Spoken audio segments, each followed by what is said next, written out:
Left-Wing Kingz. Listen, think, act, repeat. Welcome to the Left-Wing Kingz podcast. Today, we're talking about voter apathy in the Black community, the Black mentorship problem in corporate America, and the hate Beyoncé is receiving from the country music makers out there. I am your head moderator in charge of HMIC, Malik, and I'm joined today by my boy Ace. What up? And our special guest, Dr. Carla Sizer. Hey. Dr. Look, I'm getting all mixed up already. Dr. Sizer, go ahead and let us know a little bit about yourself, please. All right. Well, first of all, thank you for having me today. I'm really excited about what we're going to get into. A little bit about myself. I've served in the United States Air Force for 22 years, spent some time in civil service, also a defense contractor, do some consulting. But my educational background, I have a PhD in organizational leadership, and I wrote my dissertation on mentoring and job satisfaction. So I'm really excited to get into that topic. We might just get into that. Now we might. We just might. She can say it and she can spell it. You know what I'm saying? That's right. So yeah, I'm really excited about that. All right. Sounds good. So, Ace, you Yes. ready to get into this, man? Let's go. All right, let's get it rocking. All right. So let's start off with voter apathy. All right.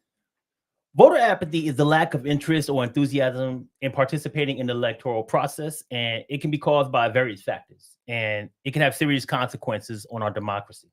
Unfortunately, many people of color don't participate in the electoral process, and even those who did in the past are starting to sit it out because of many different reasons. So, Carla, why are people of color deciding not to vote? There are so many reasons why people are not voting in this cycle in particular. And some of that has to deal with the distrust, right? The distrust that's happening, the systemic barriers that exist to voting in terms of the voter suppression laws, the gerrymandering, the just general restrictive voting laws. There are other barriers to access, such as accessing polling places. You know, I did some research and I found that in West Texas, there was one drop-off voting booth for about 2,000 people. Yeah. But in Harris County in Houston, there's one drop-off box for 4 million people. Crazy. So there's a disparity there, and it's causing people to feel that cynicism. And one of the things that I think is most important is just the historical trauma that's associated with maybe colonization or slavery or things of that nature. People not thinking that their vote matters. So that's my thought on it.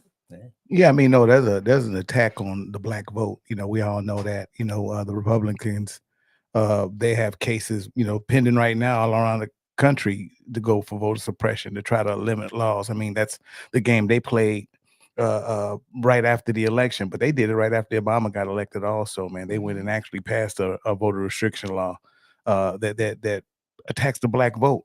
And I think with all that going on, man, there's a lot of Black people that are just frustrated, you know, and just don't want to participate, not understanding their non-participation is their vote. Absolutely. That's what they're going for. If you don't vote, you're voting, period. Yeah. Exactly. Yes, man.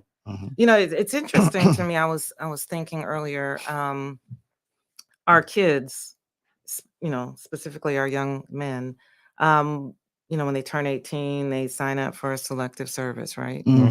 Why aren't we having civic classes in high school? But in those civic classes or in high school, or when you get your driver's license, why are they not doing voter registration at that time? Yeah, I mean, you know, and speaking on that, there's a lot of young Black males just don't even understand how that works. Absolutely. I was telling my nephews, like, you guys don't understand because there's no Vietnam. I said, but in Vietnam, people had to go to war. People coming back dying. I said, but hey, you know, they keep messing with Ukraine and Iran. There may be one. It's going to be a draft. And I said, you a military age when you're under the age of 35. They're going to come get you. Under the age of 35, I think they just increased the age to like 40 something. Please don't do it to 53. I did my time already. Well, you don't look 53. Yeah, I was. Use a lie. I feel 53. What you mean? You look 55. You know what I'm saying? Yeah, hey. You look looking 67. You don't look 53. all that great. So, so at the end of the day, man, one of the things that I also thought about was like that you brought up a lot of good reasons why. And it's sad that these are true because, like you said, once you decide not to vote, even if it's distrust or whatever the case may be, you're making a decision to impact by your lack of impact. That's right. Yeah. So there's another thing out there that's going on with this, and it's dissatisfaction of the candidates. Some people aren't voting because of that. Now, it's still, to me, even if you don't like either choice, you got to pick. You got to pick something. I don't understand why, hey, I don't like either one, so I'm not going to vote. What's up with that? So that's a great point. This guy over here is going to hurt you, but this guy over here is going to kill you. Okay. So you have to pick your poison, right? Mhm. So it's called political polarization. And basically, there's this perception that both of the major parties are either too similar or that there are no viable options out there. So I think my husband, he called it two wings of the same bird, right? Mhm. And this can lead to disengagement. Oh, okay. That's good. I mean, I never really thought of it that way. Two wings of the same bird. I like that. Yeah. You know, that's the only thing I ever heard your husband say that I like. Well, So- kudos to Dr. Sizer number 2. Okay, Dr. Two. All right. So let me ask you this. Why do people think their vote doesn't matter? We just talked about not voting is you're voting. You're Yeah. by your lack of action. So why do people think their vote doesn't matter? You know what's funny? I saw a video with Rick Ross to talk towards this. You know, the rapper, and he basically pointed out that people are delusional, and pointed this a little bit. It's a lot of people that think like because they got stimulus checks, Trump gave those to them. Like, man, Trump, I was paid and doing this and doing that. So they think Biden hasn't did anything because they didn't get a stimulus check. They don't understand how the government works, right? And so Rick Ross went on to say, he said, man, back up and think about it. Did Trump give you that money, or did you take out a PPP loan and steal the money? He said, because that's stealing. And he said, if that's what you're doing, that's delusional. With that delusion, I think a lot of people say, well, I didn't get no money, so I'm not going to vote. You know what I'm saying? So sometimes it's people are just like using the wrong thing or the wrong motivations to vote, not understanding how it actually works. Just not educated on that. So they make bad decisions. Man, I got $20,000 when Trump was in office. So Right. I'm gonna vote for him, or I'm not gonna vote because I don't, I'm not with Biden or whatever the case may be. And a lot of them just hear the talking points. They don't do no research. They just hear the rhetoric. And if they get caught up on the wrong thing, they'll hear people say like Biden's too old or whatever. That's the case media may be. influence, right? Exactly. And then they'll be discouraged to vote. You know what I'm saying? So it's just a lot of things going on, and people aren't taking the time to slow down, research, and make a decision. And I guess in the case of them, voting's hard. It's too hard for them. It just ain't easy. You know what I'm saying? So they're not going to research, or if they're going to vote, they're going to make a decision based on something they heard and they didn't research. So you make a good point about the research, right? Sometimes they feel like the issues that are at hand are too complex. They don't understand what the issues are. There's this lack of civic education that I mentioned earlier. If you have inadequate civic education, that can lead to a lack of understanding of the issues and the importance of the individual participation.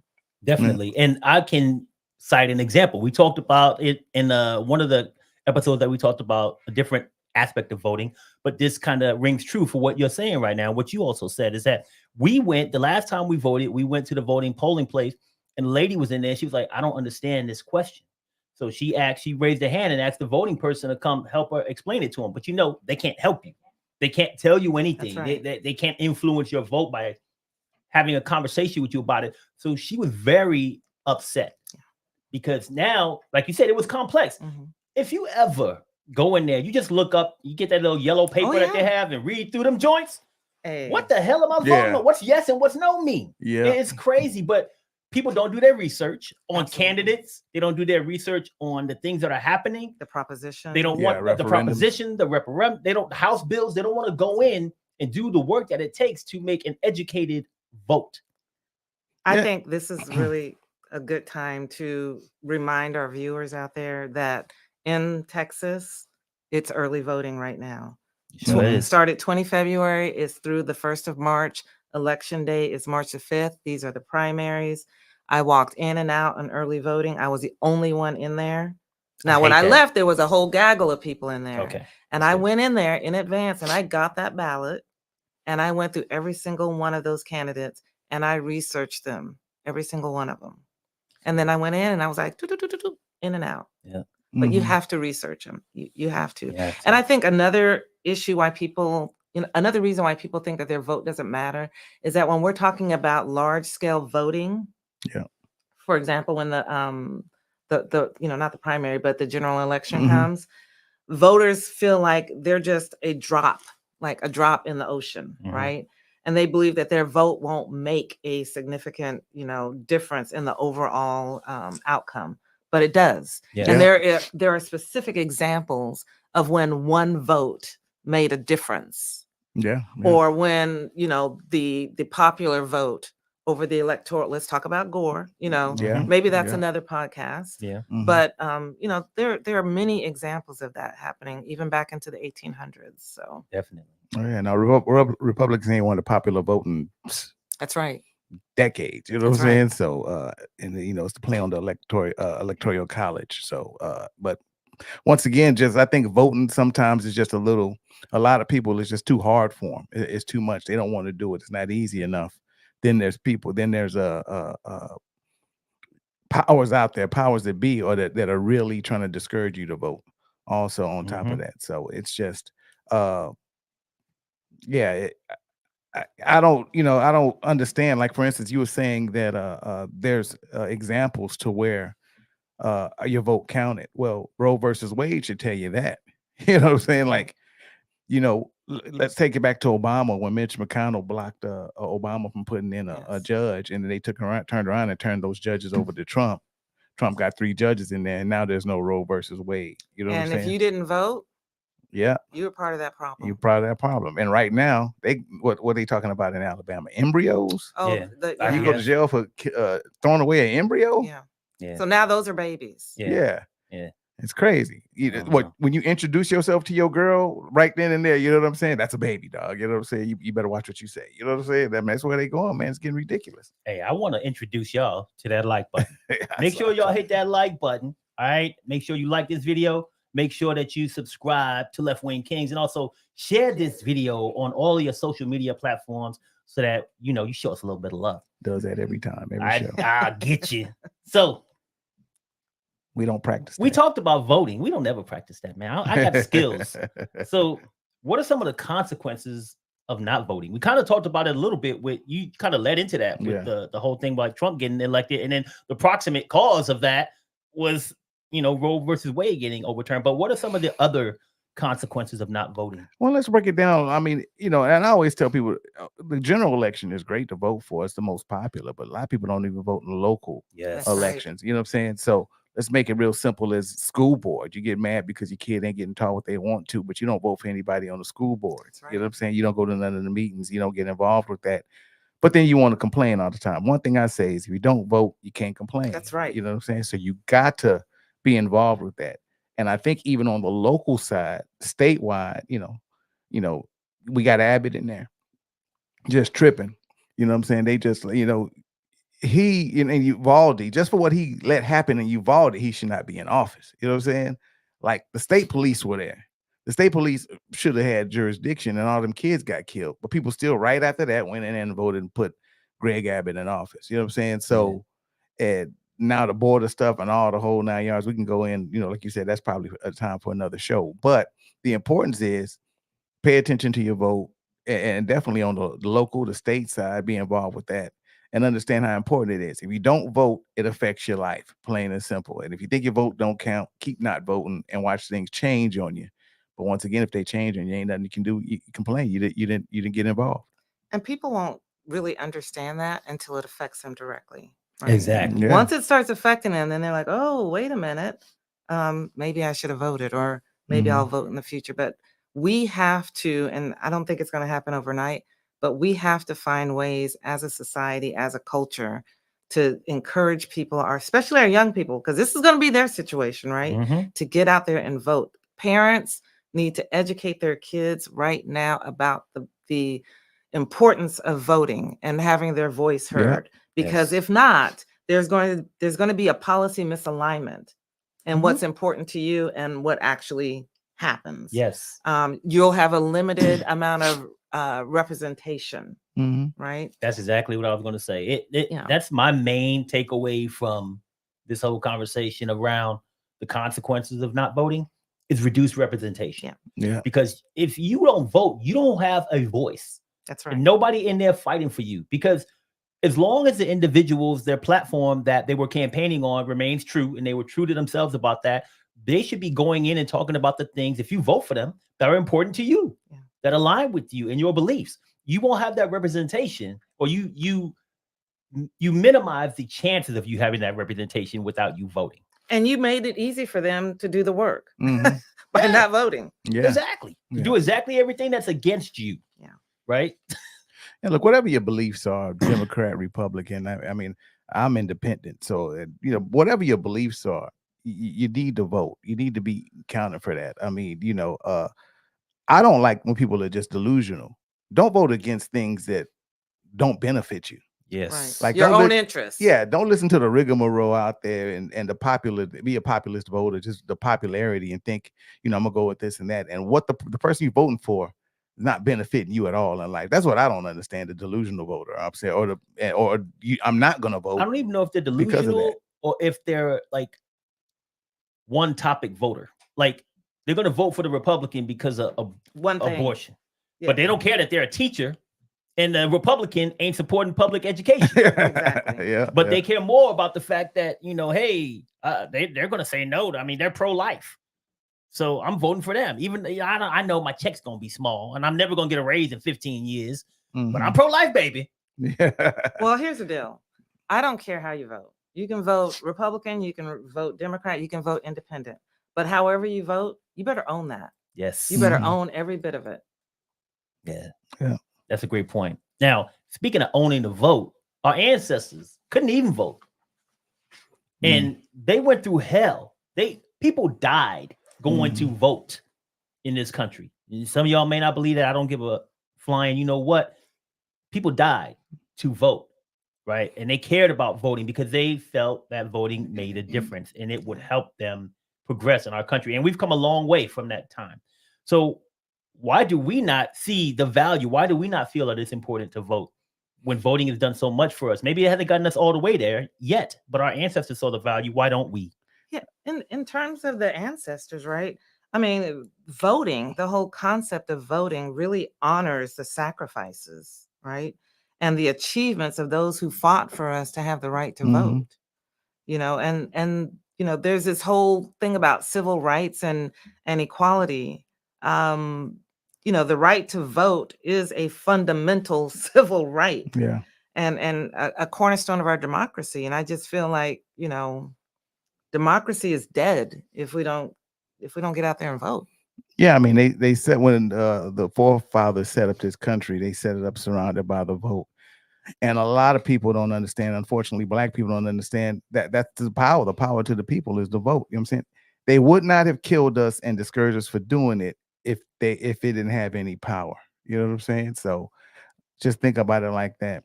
When Martin Luther King, they passed the Civil Rights Act in 1964, they went right back in 1965 and passed the the Voting Rights Act right after that in 1965.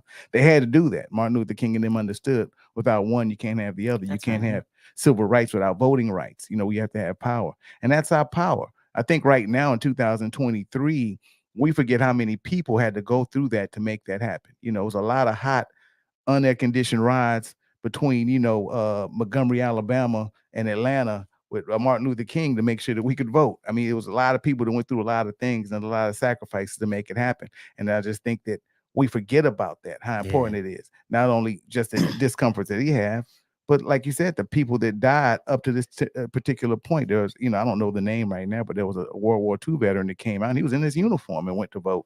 They lynched him right there on the spot. Wow. You know what I'm saying? So that's what it means. We wouldn't be getting killed we wouldn't have gotten killed if that wasn't important. They wouldn't be not wanting us to get water. They Yeah. wouldn't be making it harder to vote That's right. in predominantly black neighborhoods compared to predominantly white neighborhoods, like the doctor just said. Houston, which got a whole bunch of black people, you know what I'm saying, got one place you can drop off a vote in Houston, Harris County, which is the most predominantly black county in Texas. That ain't about coincidence. No. You know what I'm saying? We all know that, but it's discouraging when you hear people, especially people of color, that just denounce the vote. I've had a conversation with a young man. He's now 40, but he was talking about why he doesn't vote, and I was like, "You stupid." I hate to say it. This is what it is. You stupid, because you're one of these people that don't vote, but then you always complain and you talking about politics, but you don't vote. Yeah. So just Yeah, I don't want to hear it. be a bystander then. You know, Not just at let all. life keep hitting you in your Yeah. face. And So- don't say nothing. Don't complain. So before we jump into the next topic, I do want to give some shout outs. We got some people online. My man, Peter Milner from the United Kingdom, always hanging with Always us. about- Thank you, Peter, for rocking Peter. with What us. time is it? I don't know. It's got to be like 2:30 or something. I don't know. Yeah, But it's Peter's just always late. rocking with us. And Peter's Uh, always here. Preston Totosal says, "Is this live?" Yes, Preston, this is Hey, live. PJ. You know, look, Preston, look. I'm sorry, Preston, but it is live. We got my wife, the Queen, Walanda, says, voting against your own self-interest always baffles me. Yes. We got my man Steve McClinic, who's always in the building. What's up, Steve Steve? always in the house. He says, because I feel like as a group, we haven't been taught. Oh, what did they say? Yeah, we haven't been taught where it is important to vote. Taught that it's important to vote. We should be voting in every election, Absolutely. locally election, state election, and federal election. Yeah. If we voted like that in every election, we would have much more political power than we have right now. I agree with you, Steve. Mm. And then the Queen, Walanda, says, power in your words and actions. If you want your plights addressed, you must make people aware you are vested in the process. Voting right. is the first step.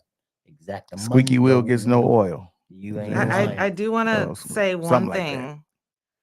Abraham Lincoln once said, elections belong to the people. It's their decision. That's right. If they decide to turn their back on the people and burn their behinds, then they will have to sit on their blisters. Mm. Woo-wee. And your So ass gonna something, hurt sitting on that blister. Yeah. Yep. And Another place where people try to turn their backs on people is corporate America. Okay. But we have a solution for that. Black mentorship. Ooh. So Black Let's get mentorship. into it. Yes, let's get into that because that's a great topic. I think Dr. Sizer will have a few tidbits for us on this one. Now, Black mentorship in corporate America creates and sustains a pipeline of Black talent and leadership, which is still largely dominated by white males. It provides Black professionals with guidance, support, feedback, and opportunities to advance their careers and reach their full potential. So, Dr. Sizer, what does Black mentorship mean to you? To me, it means having a connection with someone that is like me, that we have shared experiences, that we think in a similar way. Now, that's not to say that you can't have mentors of a different race or different gender. Right.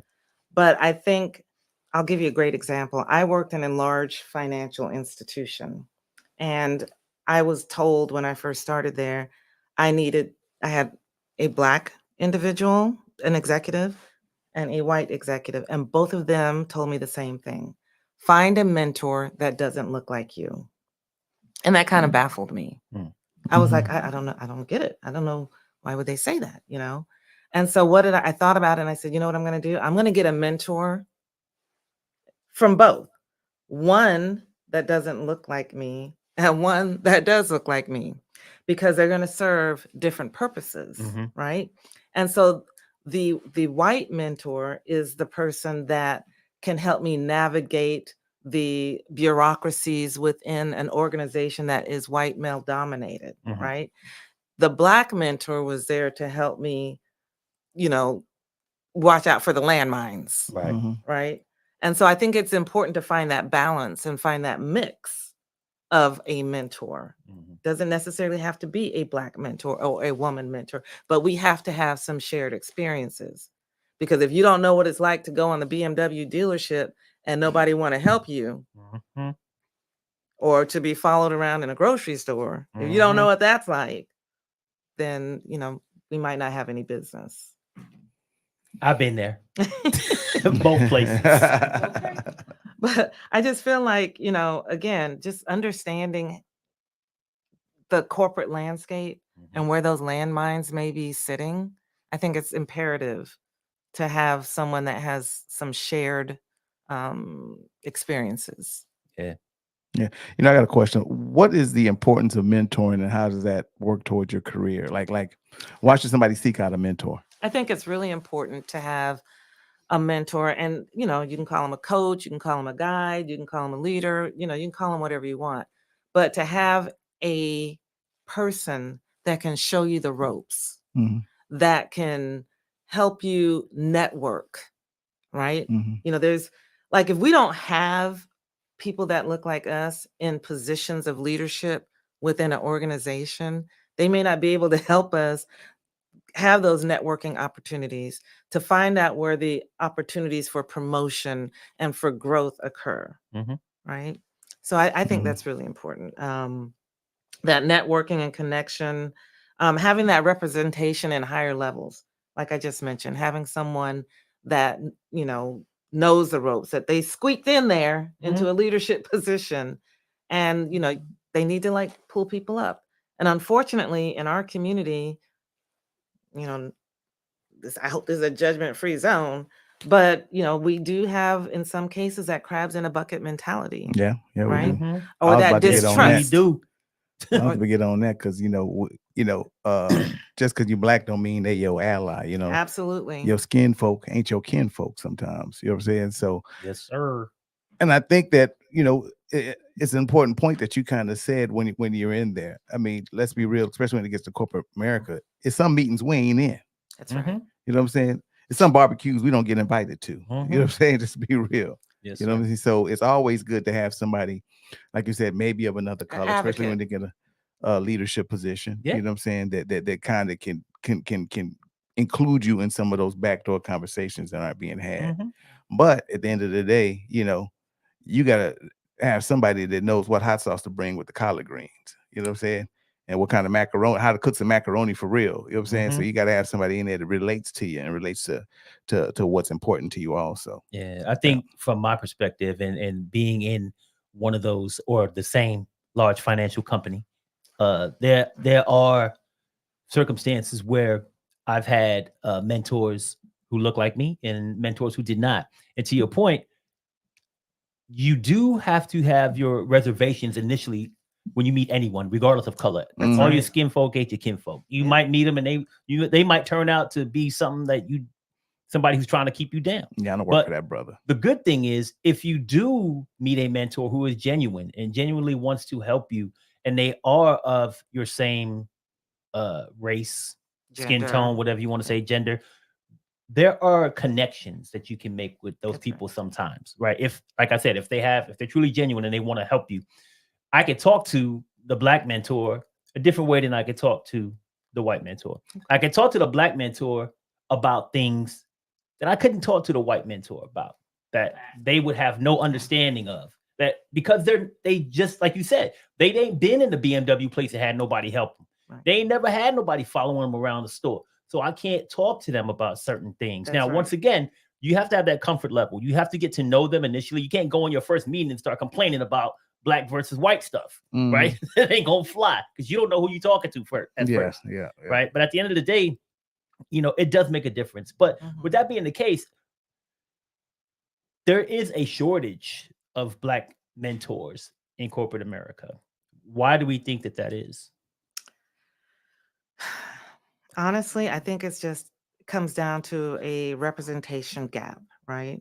There are fewer individuals from underrepresented groups in these high-ranking roles within an organization, right?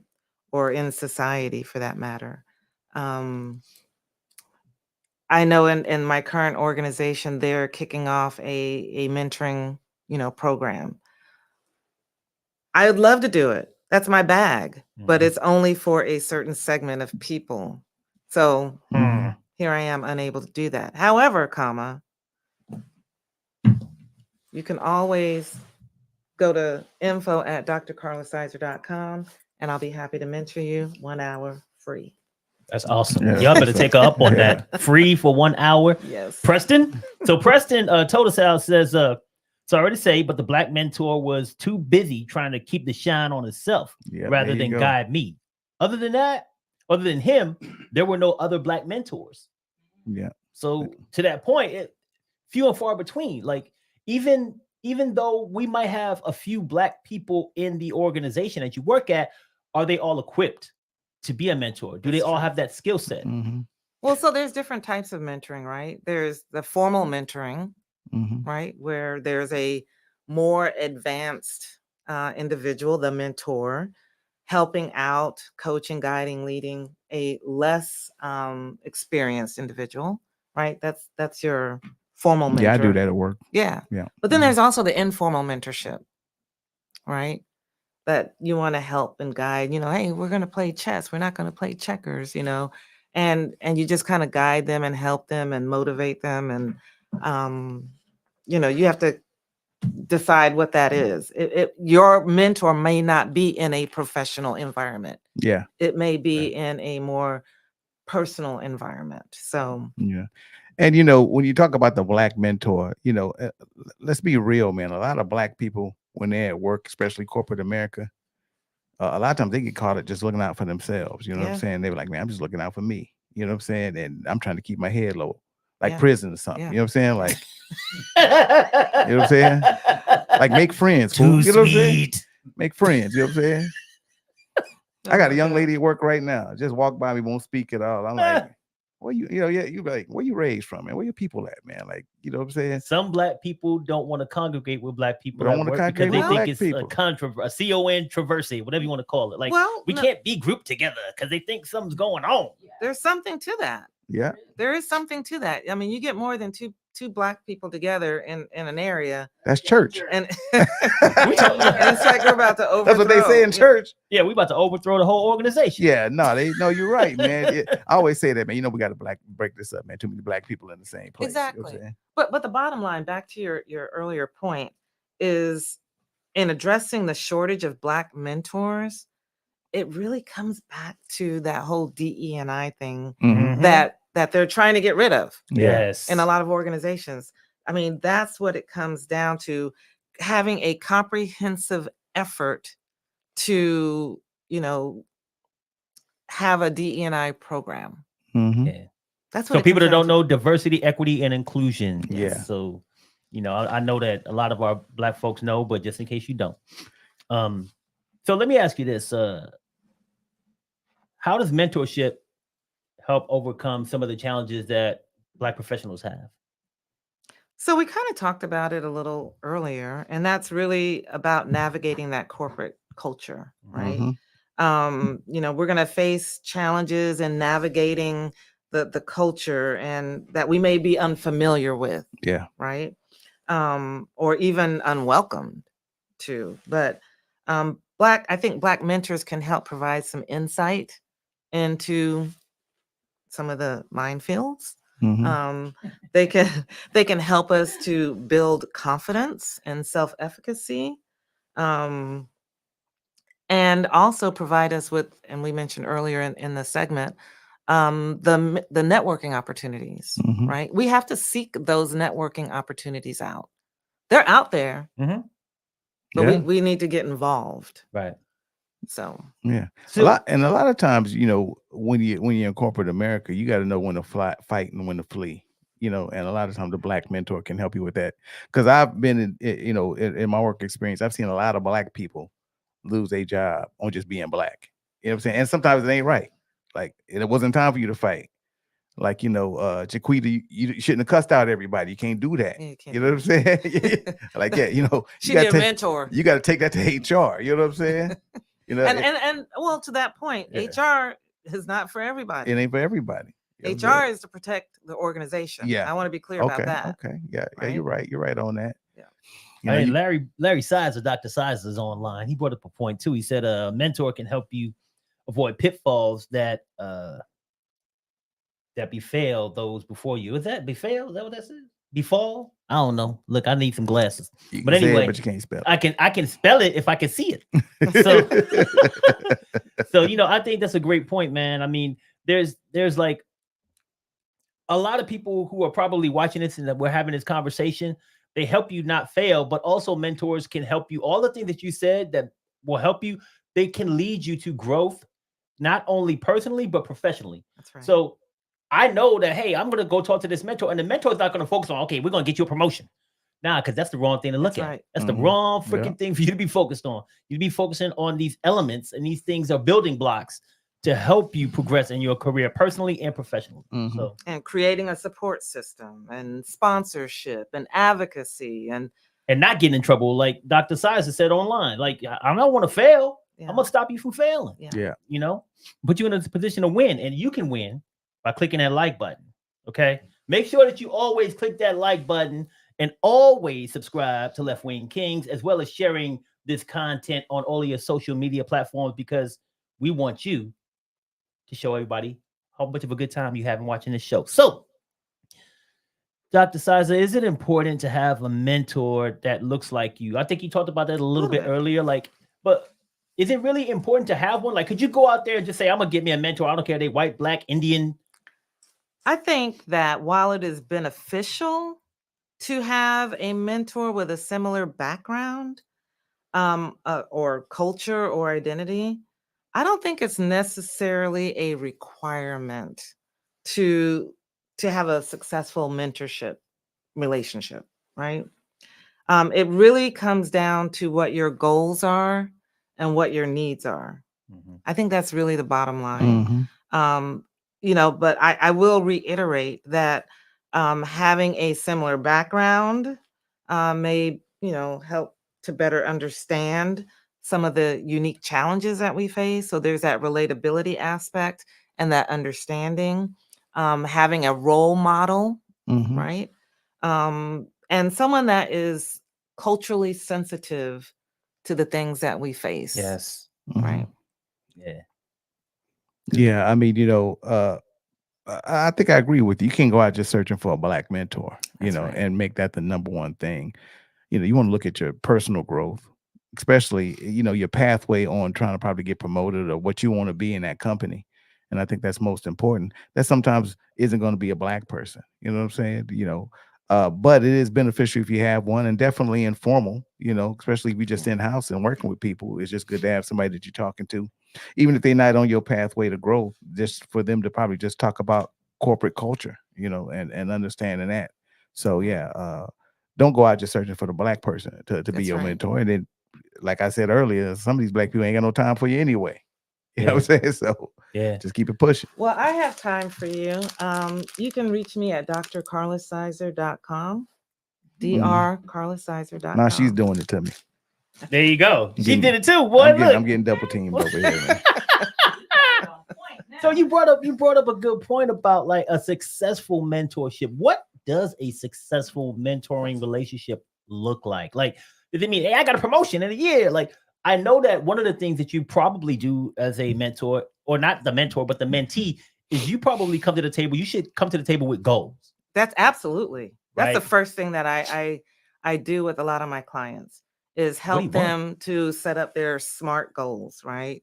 And most of you, I'm sure online, know what those are. It's specific, it's measurable, it's attainable, it's realistic, and it's time boxed, right? SMART goals. I think that's the first thing that needs to happen. Once we do that and establish what those goals are, then we have to break it up in chunks, right? You can't eat the whole elephant. So, we focus on one or two things, and then we drill down into that and help them to, to accomplish and overcome those things. So, yeah. Well, we got some good comments on here. I want to jump into these comments before I get into my next question. So Peter says, if a mentor is good at their role, who cares what color they are? Absolutely. I agree. 100. Pete from UK coming in strong as usual. Yeah, Dr. Sizer said a mentor can advise you in picking your battles, knowing what is worth it and what's not. I've had that. I've had a good mentor tell me, look, you need to just let it go, man. Let it go. Pull Move up, on. man. And he Just was pull right. up. And then we got A Jams, it looks like. A Jams, looks like. My white mentor told me, because you're black, you have to work harder than everyone else. The black mentor screwed me over. Ooh. Okay. Yeah, So I can believe it. I had one of them. That's like you said. You had one of those brothers. I situations had with one of them brothers, man. He was a damn cheesehead too. He cheered for the damn Green Bay Packers. I should have known something was wrong with him. He wore the cheese head to work. Like, come on, bro. So I what get happened? it. Can you tell us what happened with that, man? Unless you're not comfortable because you still No, work with him. I don't wanna no. He got fired. He got beat fired. up by the cheesehead when you get to work. He got fired. Well, well, this is more informal, and this kind of can fall in on the informal side because being another one of my colleagues that were working together, we kind of noticed how he was, so I kind of went up and greeted him, and he kind of didn't greet me right. You know what I'm saying? And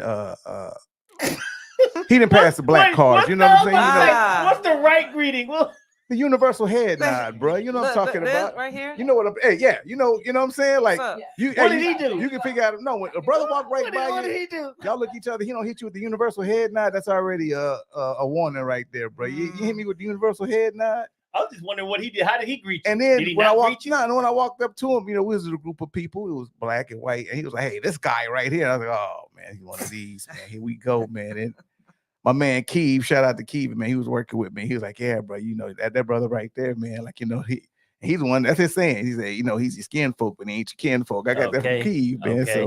So just that, not it's okay when you corporate, you putting on your corporate face for people. We get it, understand. We all got to do that. Yeah. But you know what? Turn and get a universal head nod so I can know, you acknowledge I'm in the room. You know what I'm saying? Right. Like that's what I'm saying. And sometimes I think that, as black people, yeah, you know what I'm saying? I'm not saying you just got to be pro-black walking in there with dashikis and stuff like that. Right. You know what I'm saying? But you have to acknowledge that we are black people and we kind of going through the same thing. As Dr. Sizer says, Minister Farrakhan style. Yeah. and with the understanding that, you know what I'm saying? Like, you acknowledge who we are and what we are. You acknowledge the culture. Mm-hmm. I've never been one to believe in oh man, I'm colorblind. I don't see color. That bullshit they like to say, like when they say that. But so when you get on that, acknowledge that we're black and let's have a conversation. Sometimes you can turn around and just, hey man, what's going on? And informally. Let me hit y'all up. And you can still be my boss. Yes, sir. Let me hit y'all up with a few more comments real quick before we get into the last question in this segment. Preston said we were all in the military together, and mentors do not exist there. Dr. Larry and Carla Sizer did it for themselves, where they quietly surpassed educational accolades of their bosses' self-determination. Lisa Pumpkin, looks like Russie says, Dr. Sizer, how do you navigate a male-dominated environment without coming across like you have something to prove? Angry black woman. Angry black woman syndrome. Fannie Willis. They're trying to lay that on Fannie Willis. So Dr. Sizer, how do you do that? I'm pretty diplomatic, and I try to frame my concerns in terms of communication in a way that doesn't make me seem like the angry black woman, but I will engage because I'm not afraid to do that and communicate in a way where I'm going to put it back on you. And you're going to have to talk to me, and we'll take it from there. But it happens. Sometimes you have to know when to, hold them and know when to fold them. You have to determine what's worth fighting for. What you just let fly by you. But what I won't be is disrespected. Oh man. Right. And I can manage that in a professional way. Exactly. And that's a gift of discernment. Right. Definitely. So great point. Thank you for that. Bringing that extra bit of knowledge to the game and helping out our question there from our viewer online. I got one last question myself. So one of the people online said this themselves, that, black professionals are often said that we have to work harder than our white counterparts. So how do we balance, if we want to be a mentor, how do we balance our responsibilities for working our fingers to the bone and getting in there and trying to help other black people get to the level that you or I may be at? Well, I am the queen of delegation. Okay. I'm about that. And so I every day I identify what my critical tasks are. I prioritize them. I delegate where I need to. I'm very big on setting boundaries with people, not just at work, but at home and my, That's what's up. friendship circles and things of that nature. I'm not one that's going to say, yeah, I'll do it. Sometimes I'll say I can't commit, Right. or let me get back with you Mhm. because, it's a lot. But, also it's important to establish like a support system. I think we all need one. Mhm. That can help us build our network and both inside and outside of an organization. So, and then, like I said earlier, just advocating for inclusive policies, right? So, you don't, yeah, we have to work hard. That's the way the system was designed, Mhm. right? That we have to work a little harder. We do have to prove ourselves, but doesn't have to kill you, Yeah. right? You can No, find no. ways to navigate that. I always say this, man. Don't ever. I mean, you can be committed to your job without sacrificing your home life That's Yeah. right. and anything else, because the job's gonna be there tomorrow. Oh, it's You- gonna the be day there you tomorrow. leave, Yeah. it ain't going nowhere. It's gonna be there. And even though your job may be doing great things for you in your life and helping you get to where you're at, your family is the thing that's never going to leave your side. And they always gonna be by your side. So Mhm. always remember that. But there are some people who are not by Beyonce's side, and that's country music listeners. Okay. Mm-mm. Well, some are and some aren't. Okay. So Beyonce recently made history as the first Black woman to top the Billboard Hot Country Songs chart with the songs Texas Hold'em and 16 Carriages. So Beyonce's country music debut was sparked by a lot of excitement, but there was also some controversy. While some have praised her for being a fresh perspective to the genre, others have questioned her authenticity and legitimacy as a country music singer. So Ace, what's going on with all the Beyonce hate, man? Now, why they gonna hate on authenticity, right? Like, let's think about Beyonce. One, Beyonce's from Houston, right? She's from Texas, Oh yeah, she's a I think so. and Texas she girl. talk country as hell already. You know what I'm Oh, saying? Lord. Like she ain't that ain't a fake You talk accent. country, but can you sing country? Nah, I can't sing country. You know what I'm saying? Like when they talk authenticity. I mean, I don't know how how authentic you want to be. Yeah, she came up in R&B and she came up and she's a pop star. She's just an entertainer overall. But performing country music, which plenty of Black people, performed country music. Yes. Africans invented the banjo. Yes. We can go back and forth. Country music is really a derivative of blues, which we Yes. all know we did. So what's the problem? Oh. Like, what are you talking about? We know the problem, We know but, the but problem. what's the problem? And guess what, white people? You don't just own a genre of music. Like, we don't own a genre of music. That's like somebody coming and saying, why is Eminem in hip hop? That's a Black genre of music. No, I mean, it's a genre of music. It's not a Black one, and he's pretty good at it. So, hey, we support him. Beyonce's good. Great entertainer. I heard the song. I love the song. You know what I'm saying? And I dabble in the country music a little bit. You know what I'm saying? It's even some country music I like that about people that don't like me. You know what I'm saying? So, nonetheless, I don't know what the problem is with it. You know what I'm saying? I don't know. I mean, I know the obvious problem. You know what I'm saying? But I don't know why they're having a problem with it. It's not like it's horrible music.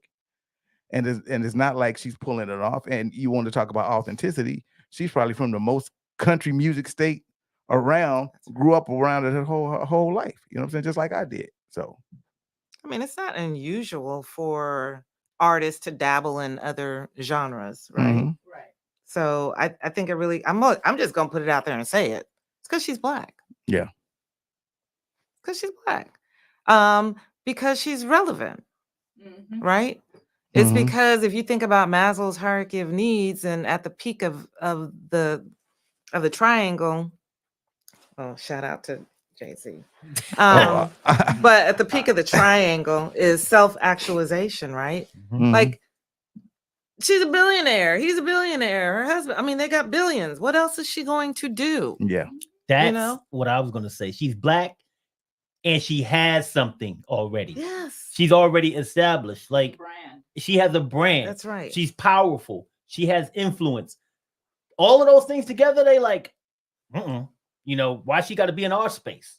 They feel that they own country music for some strange reason. They feel like they own rock and roll. They feel like all of these things that we created. And there's Yeah, this and Tina thought Turner that, blew that up. oh yeah, Uh-huh. but they think that we're going to dilute There it is. country music. Take Right. it, dilute it, take it. I mean, Yeah, we the coffee. We ain't never diluted anything. You know, we always made it better. I mean, I hate to say it. Yeah. That's why she went to #1, not because she's just Beyonce. It's because it's good. You know what I'm saying? And it sounds authentic. Sounds like a country song to me. You know what I'm saying? Well, I mean, I'm going to keep my opinions to myself because I don't want the beehive after me. But just kidding. But yeah, You can say your opinion on it. Ain't no, No, it's a no, safe I'm kidding. space. You know what I'm saying? so country music purists have a problem with these songs. So the first one, Texas Hold'em, I think it sounds like a country song. It sounds like a line dance song. it's Yeah. definitely a line dance. Yeah, song. yeah. I don't know think about that's- 16 carriages though. I'm devil's advocate on that one. That sounds like some R&B stuff to me. I'm like, she just came up here and said, put it on a country album and sang a black song. I was like, what's going on with that? So purists are having a problem with some of that. I mean, it's like, and to your point, if Eminem came in to the game singing country and then jumped over to like hip hop, I think we would have more of a problem with that. Let's say George Strait started rapping. What would you say? Oh, you laughing in the background because you know why? Because motherfuckers would be like, "Come on, motherfucker, what the fuck you doing? Get out of But this what shit." happens if That's George Strait's rapping and he's good? They won't care. They won't Exactly. care. I mean, Garth not Brooks did a won't care, whole like, won't R&B care album. that they're like, oh well, George Strait is good as a rapper. No, I think their whole perspective would be he don't belong in this space. I don't care if it's good. You always He's gonna a- have he's those a country naysayers. singer. You can always have those Yes. naysayers. I get it, Yeah. but like I was saying, like you know, I Garth don't care Brooks. about the Beehive. Yeah, Garth Brooks. Garth Brooks made a whole R&B album. Now he did it under a different name, but he did that. You know, and what what I'm saying? happened with that? I mean, I liked it. You was all a right. lie. It was all right. It was all right, man. It was all right for real. And this isn't Beyonce's first, Like- no pun intended, but this isn't Beyonce's first rodeo. Yeah, I had a friend of mine tell me the other day that Beyonce had actually done some collaborations with the Dixie Chicks. yeah. Yeah. Okay. So not her first rodeo. I'm not okay. I'm just saying, devil's advocate. And I know here. Nelly's all I- over country music right Devil's now. That's- advocate that's what my here. husband I'm told just me. like, there's some. We would not be so happy to embrace somebody who just came over to our space if they were doing something and they were established in another space as well. We would have something to say too. And don't act like we wouldn't, because I'm we not got saying more we- I'm memes not out saying there we don't- than a we- motherfucker. Yeah, I'm not gonna say When we're not people gonna do have some nothing to shit- say. I'm not gonna say that, but I can say that we don't own that genre, and people have crossed over. I mean, Yes, they have. Everlast. We and do other own people- that genre. We don't own hip hop. We don't own it. Well, not from the radio. I'm saying to the point where perspective, we but can from say, the- well, this person couldn't be in it and that person couldn't be in it Oh, because nah, that's not already from that done. I mean, perspective, nah. we got a lot of people Nah, that there's do plenty of people That's of what I'm different saying. color and race and rap, but And- they ain't come from something else. that. Yeah. They started off hip hop. That's why we embrace, like, genuine people who come into hip hop. Like, Kid Rock. what did y'all feel about, There like, you go. Kid Rock, he rock and roll kid. He kinda played both I understand sides. that, Both sides. And But- country. But I ain't like a Kid Rock fan. I'll tell you that right now. I But mean, well, we're just talking about people who Vanilla kind of Ice. swung between the Vanilla genres. Ice. One hit wonder. But Vanilla Ice, I'm just throwing it out there. Was he authentic hip hop? No. Okay. Did we embrace him when he came out? Well, I mean, Oh, you- wait. Did we embrace him? We said this is bullshit. This is some old Somebody bullshit. embraced him Ice 'cause he Ice had a Baby. hit. Somebody impressed. White Somebody- folks embraced somebody- him. I think Pop. more than white folks Pop. did. I know some Pop. black folks when they hear the Ice Ice Baby, they He out was there. on the pop charts. He was pop. True. He Yeah, wasn't no true. a true But- hip hop head was not embracing Vanilla Ice. You can talk about some black people that pop. Yeah, that's fine. But I don't think But we're not just talking to hip-hop? the true hip hop fan or the true country fan. I am. Just that's it. I just think that you're talking about the fact that Beyonce crossed over.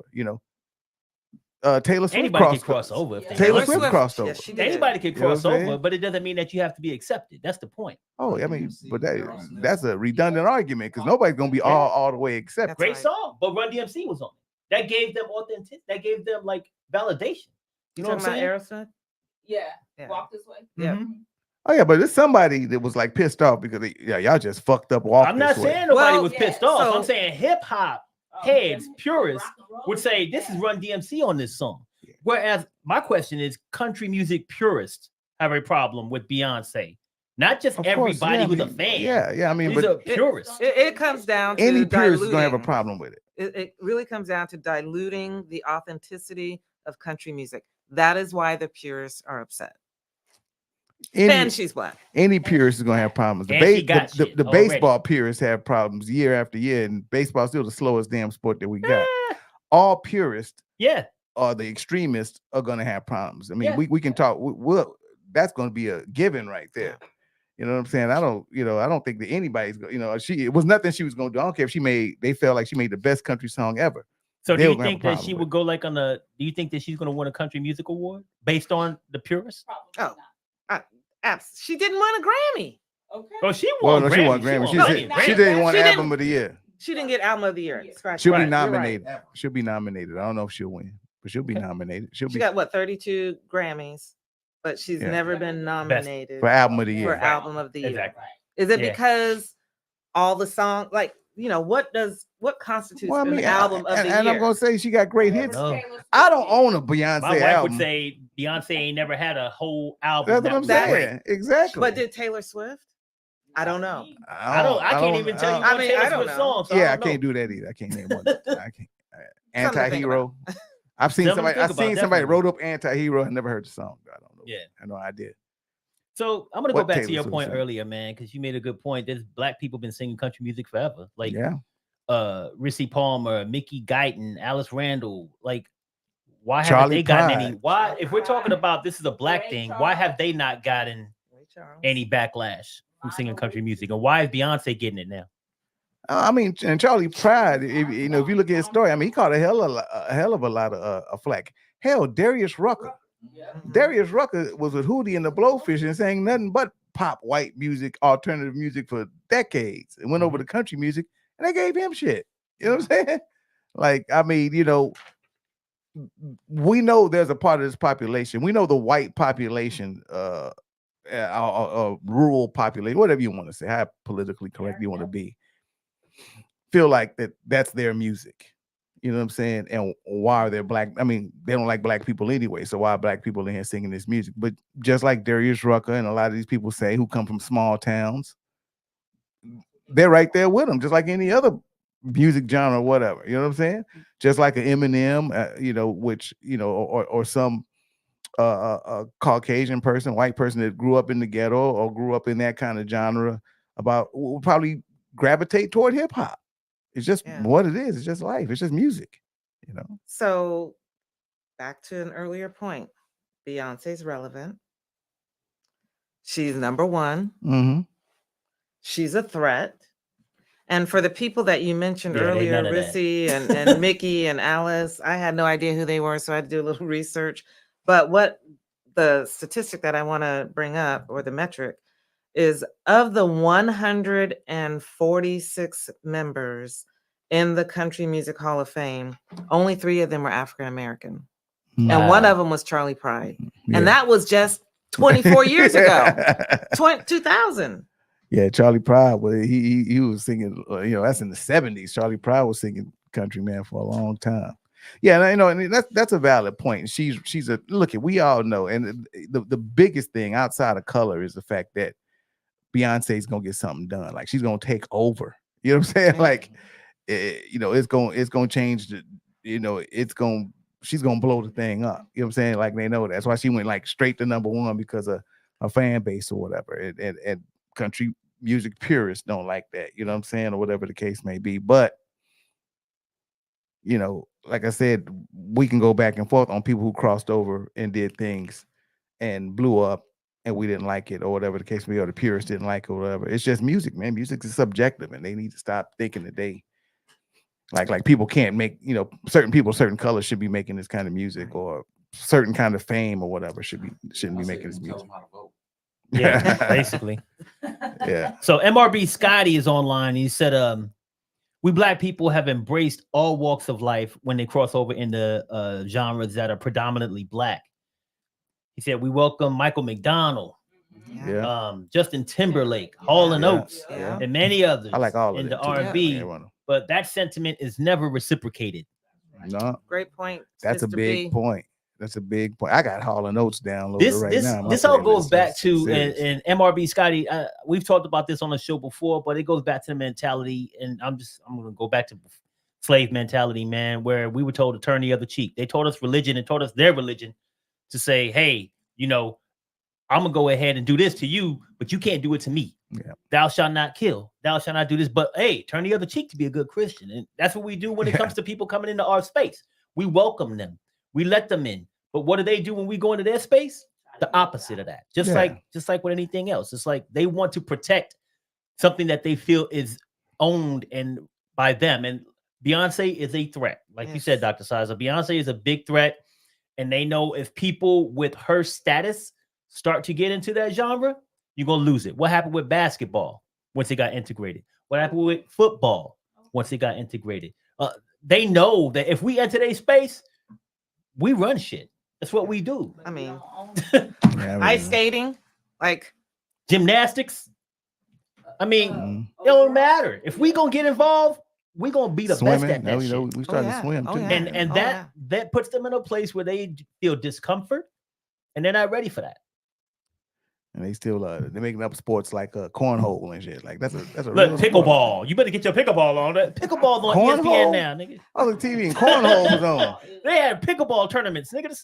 Horseshoes, nigga. That's what cornhole is. Like Jonathan Merriweather is going to serve. Throwing beanbags at a piece of wood. Hey, that's fun. Exactly. That's a barbecue. She didn't even know what it was. She said a beanbag was going barbecue in the hole. Education. You know it was cornhole. She said a beanbag. They got sponsorship shirts on and shit. I'm thinking like pickleballs with a wiffle ball and a damn paddle. How you work out for the cornhole champion? You just do curls all day and shit. Hey, the people serious about cornhole, man. They be serious about that shit. But what you should be serious about is that like button. I need you to click the like button. All right, every single time you watch one of our videos. Also, subscribe to Left-Wing Kingz and make sure that you share this video on all of your social media platforms. All right, Tina's telling me there's something to see on here, so let me run into this real quick. My wife said, Queen Walanda, in other words, said, "We do not know how to fail, you damn Skippy girl." That's what we do in this house. Right. You know, we hang with people that are winners, so it is what it is.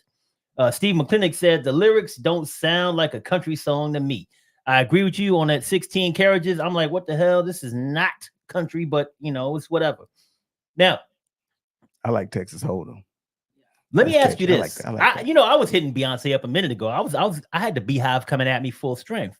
So what might the criticism be from other Black people about her jumping into the country music genre? What might we say? Well, you know what I thought about it like this. Southern Soul is pretty much Black country music. You know what I'm saying? Southern Soul's own genre. So I was like, well, why didn't Beyonce just make a Southern Soul song? You know what I'm saying? Or call it Southern Soul. It would have been just as big. She'd had the same thing over, and it would shed light on a predominantly Black musical genre. You know what I'm saying? But real talk. Exactly. Right. But I'm saying, but Southern Soul should be considered country, if you really be honest with you. You know what I'm saying? So I think that's something that some Black people may like related to. But I think, like you said, that's a bigger fight. Southern Soul should be in country music. You know what I'm saying? Because that is our form. And when I say country, we think of country music that people that live in rural areas, small towns enjoy. And Southern Soul comes from that rural area and kind of with a swing on blues. But once again, country is blues. You know what I'm saying? So that's something that Black people would say. Bottom line is she's expanding her artistry. And everybody should be able to do that, regardless of where you're going with it. I mean, it's just a positive thing. I think that some people might see that, some Black people might see that expansion of her artistry as her saying, hey, you know what? R&B ain't good enough for you now. We're not good enough for you no more. The Beehive, they come from every single walk of life, though. They all over the place. So the Beehive gonna love her no matter what she do. That's right. Right. But there could be some people like myself. I'm not a Beehive person, and I might, be like, hey man, what? We ain't good enough for you no more? Because we might look at the country music being owned by white people as well as like R&B being a Black space, even though to MRB Scotty's point, we let anybody in the R&B. If you can sing, you can Right. sing. Yeah, Robert You Thicke know? for real. Right. Robert Thicke only sang. He had a black wife. He was Yeah. just he was on the House Husbands with Yeah. Kevin Hart and all that. Like black Exactly. Robert Thicke. You Mhm. almost forgot Robert Thicke was white for a Yeah. minute. Like, Well, his last name is Thick, so you know what he like. yeah. Robert Thicke for a minute. You start talking about, you start naming white artists. He don't even bring up Robert Thicke. You were like, you know, like Michael McDonald and Justin Timberlake. We didn't even go with Robert Thicke, white. You seen his daddy? So do you think? Yeah. So do you think that Beyonce's move in the country realm was a strategic move? Yes. Or was it I artistic? think it was strategic. Yeah.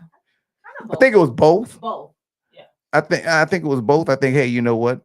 I can do country music. I'm gonna do it. And I think the simple fact that, you know, like, and I can blow it up at the same time. I mean, I'm Beyonce. You know what I'm saying? So strategic in what way? Like, if you think it's strategic, because to me, when I think of strategic, I'm thinking like, okay, you're looking at 3 to 5 years at least down the road. Like, well, this is what I plan to do because of my entry into country music. These are the things that are going to happen. These are the things that how it's going to impact me and how I'm going to build off of this. So, Like if this was commercial strategic, interest. Did she have any commercial interest? is she like going into movies, more movies? I mean, she's been on a few. I mean, what is her strategy? No, I think strategic. What is her end goal? I mean, just like she broke the record, first black lady, There you go. #1, blah blah blah. I think that's more tactical because that just happened. That like, is. So Yeah. I'm thinking And strategic though. And I think that, okay, well, you know, she's got so many fans. She can now probably work out and gain some pure country fans. Some people that maybe not even listen to her and they even paid attention to her. The strategy here is a representation, right? To your point. Yeah. And even take some of her fans that probably don't deal with country music and even go over there. I mean, I think it's a double-edged sword when it comes to, yeah, you know, come on. Remember we were talking about how lighter skin was one show, and we were like, man, light skin, she wearing cowboy hats and she wearing That was part of blonde the hair. strategy. I think that's strategy. I think that was strategy. We just didn't see it, but we was talking bad about she it. was Like, oh, she planning. lighted the skin up. What's going on with Remember Beyonce? she was on the horse and everything? Yeah, and all. And I think that was all the plans. You know, I got to give it to her. Yeah, she looked good in a cowboy hat. She looked good in a cowboy hat. I look good in a cowboy hat too, but Jay-Z don't do that shit, Jay-Z. Your shit's all over the place. Your hat to be all tilted to the side and shit. It's not. It'd be sitting up here like this. Dreads or whatever the hell you got going on, sticking out there. That don't be a good look for you, Jay-Z. So is this a positive or a negative thing for country music in the end of the day? Positive. I think it's positive. I think it's both. negative. Yeah. How so? So I think there's the piece of the positive influence is really bringing that diversity, maybe a fresh perspective, right? From a negative standpoint, it may be that, you know, some people just prefer a more traditional sound when it comes to country music. Yeah, but they still got that if they want that. It isn't like they can't. I like pure country. You know, you can still go get that if that's what you want. I mean, Lil Nas X made a song and it flipped over to the country genre and they lost their mind.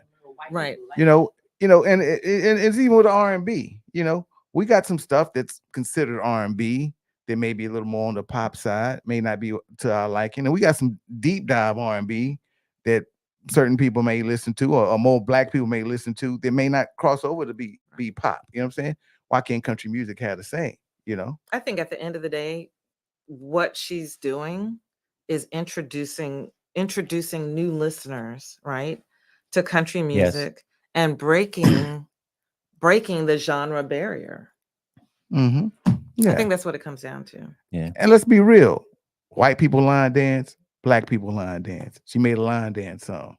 Y'all gonna line dance to it, and we gonna line dance to it. You know what I'm saying? It's just what it is. You know what I'm saying? It's just music. You know, at the end of the day, that's what it is. I mean, and for people to be, you're a purist, all right, go listen to pure music. You know what I'm saying? That's cool. Nobody holding that against you, you know, but there's a space for this to be a little more pop. And I think pop kind of meshes anyway. Sometimes there's popular country songs that cross over. There's popular R&B songs that cross over. It's kind of that space where that happens. So I think it's gonna be good for him. Yeah. So I think you brought us up a moment ago. Like, are more black people gonna buy country music now because Beyonce? I think there'll be some people that will, like the Beehive. Mm-hmm.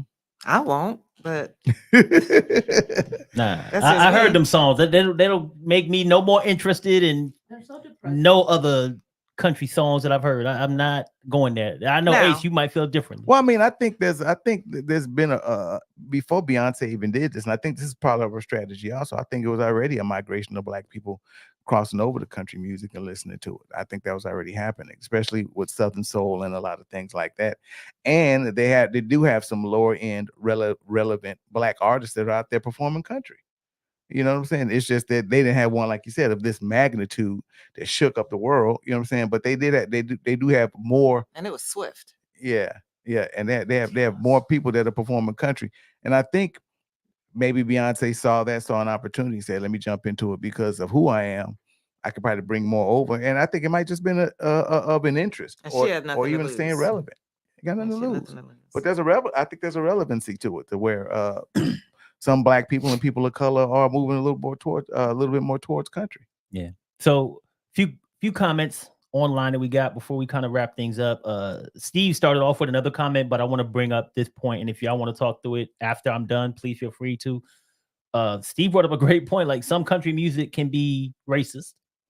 We know that. We know there was a song about My Town or Get Out, whatever that song was. You know what I'm saying? There's other songs out there. So keep that in mind when we Try talk that about in a Black small people. town or something Yeah, like try that in my small town, you son of a. So you know how people can be. Yeah. So and it was accepted. Yeah. It wasn't, that song still out there today. You can still hear it. Oh, So yeah. and there are many people in country music who love that song. To your point, they feel like it's their space. Yep. And they're like, this is our space. This is the kind of stuff we gonna do. Not saying that a Black person gonna get out there and start doing the same thing, because we're not tit for tat type of people when it comes to society as a whole. We're very go low and go high when they go low, Right. unfortunately. But it is what it is. MRB Scotty said, listen to Easy, Soil on Still, and Zoom by Lionel Richie and the Commodores. They are country songs. He said Okay. Zoom? Yep. Zoom. Nah. I like to fly away. Oh boy. Yeah. I don't know, but I love that song. No, he got some country songs, but he said Zoom though. You know, Big Bub did Zoom too, baby. Yeah, he did. I love that version too. Yeah. All right, so let me jump on here. Nah, Dr. Sizer said, that's a classic right there, baby. in It's country R&B. music clubs all play hip hop when no Black people are there. Yeah, they do. They sure do, because How do I've you snuck know? in a few. Yes. I've been in the Thirsty Horse, dog. They go Yeah. hard in the Thirsty Horse, man. I was Oh my like, goodness. shoot. And Walanda says, music is the great unifier. which Yeah, it is. true. Yes. Like sports, Mhm. right? Like when we go to a Spurs game or we go to a football game, Spurs, baby. everybody is, whether they're winning or losing, Yep. but fans, they come together. It Yeah, we doesn't don't matter care. what genre you're from, what your cultural background is, we come together. Now, when Yep. we leave the game, that's different. Yeah. Right? Yeah, exactly.